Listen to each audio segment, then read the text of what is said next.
Hi, this is Danielle, and we had a group talk. This, as you can see, it is a fine evening. So we had a group talk this evening, and today's topic was, what country do you want to visit the most? Or which country do you most want to visit? So we had very many different interesting countries, and we kind of came up with a reason for traveling is actually to eat food. So we would want to travel most places because we want to try the food there. So for example, Sachiko said she wants to go to Turkey because she wants to try Turkish food. So we'll get back to that later with one of our words, Turkish cuisine. So our first word for the evening was thaw, which is basically to go from frozen to like a liquid or melted state. So it's like saying melted, but usually you would use this for like meat or for snow or something made of ice. So for example, you should thaw the meat before cooking it. So you would put meat in the freezer, and usually it's very hard, rock hard. So you want to thaw it. You want to get rid of all the ice and make it soft again. So you thaw the meat. And another example sentence for thaw is, the snow is thawing outside. So lately we had a lot of snow, like maybe last week, and we still have some snow. But since it's getting a little bit warmer, the snow is finally thawing outside, so it's starting to melt. So our next word is cuisine. So this is a way of preparing food, and usually this term is sort of used for maybe more finer or fancy kind of food. At least you would hear it for that kind of food, especially.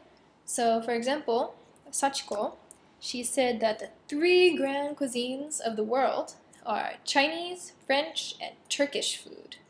So that was very surprising. We all actually imagined that Italian would be in there, but instead it was Turkish. So very interesting. Now we would all like to try Turkish food.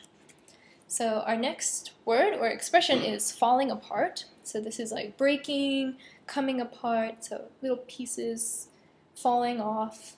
Another similar word is collapse. And our example sentences, there's actually 2. So the first one is, the sphinx in Egypt is falling apart.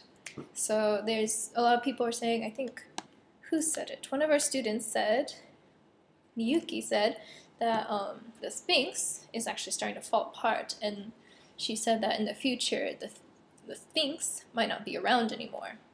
So she wants to go to Egypt to go see the sphinx because it's falling apart. And then another example of falling apart is, my life is falling apart. So nothing is going right for you. So your life is breaking down, collapsing. So your life is falling apart. And our last word is starchy. So this is usually something that contains starch. Starch is like a substance you would find in rice, potatoes, breads, anything like that.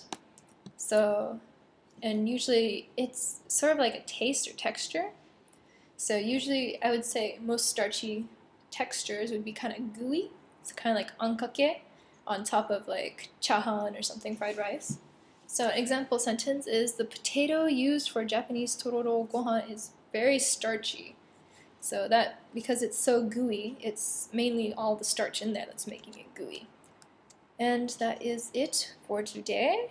Thank you for those who came, and thank you for those who participated in watching the videos. And I hope to see you all again. Thank you for watching. Bye. Good night.